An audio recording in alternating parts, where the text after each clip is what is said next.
পটুয়াখালীর গলাচিপায় শ্রী গুরু সংঘের আয়োজনে শ্রীমদ দুর্গা প্রসন্ন পরম হংসদেবের ৫১তম তিরোভাব উদযাপন করা হয়েছে।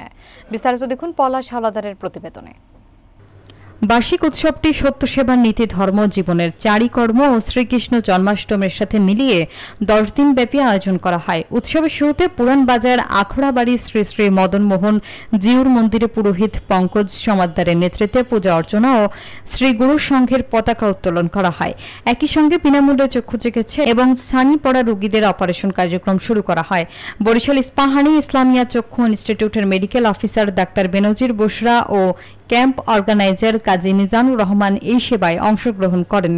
বুধবার দুপুরে কেন্দ্রীয় শ্রী শ্রী কালীবাড়ি মন্দির থেকে একটি বর্ণাঢ্য র্যালি বের করা হয়। পৌর শহরের প্রধান সড়ক প্রদক্ষিণ শেষে এটি মন্দিরে এসে শেষ হয়।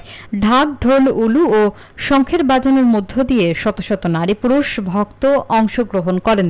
উৎসবের শেষ পর্যায়ে মন্দির প্রাঙ্গণে বর্ণাঢ্য মঙ্গল শোভাযাত্রা অনুষ্ঠিত হয়।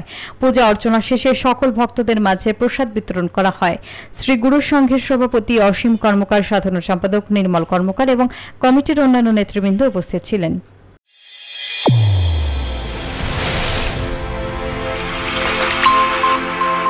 চ্যানেল A1 হৃদয়ের স্পন্দন।